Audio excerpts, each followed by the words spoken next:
நம்ம இன்னைக்கு புளிச்சக்கீரை பருப்பு கடையல் புளிச்சக்கீரைக்கு பருப்பு உலை வச்சுருக்கேன்.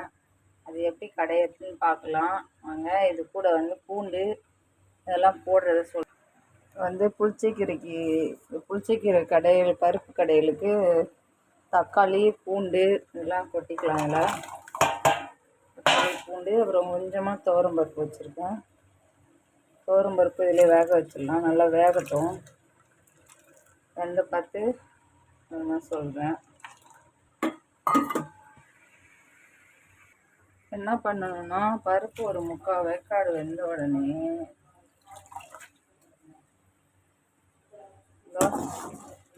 பருப்பு ஒரு 3/4 வேக்காடு வெந்த உடனே நம்ம என்ன பண்ணுறோம், புளிச்சக்கீரையை நல்லா தண்ணியில் அலசிட்டு பருப்பு கூடயே வேக வச்சுக்கிறோம்.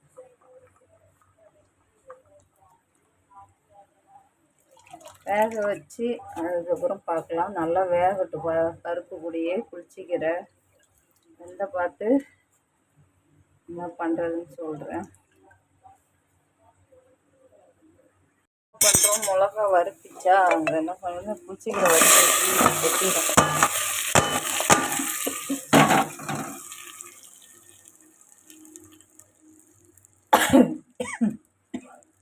புளிச்சக்கீரை பருப்பு வெங்காயம் இது தக்காளி பூண்டு வரமிளகா இதெல்லாம் போட்டு நல்லா கடைஞ்சிட்டா புளிச்சக்கீரை ரெடி.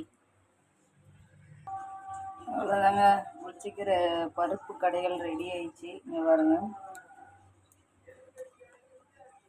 இதாங்க புளிச்சக்கீரை பருப்பு கடைகள்.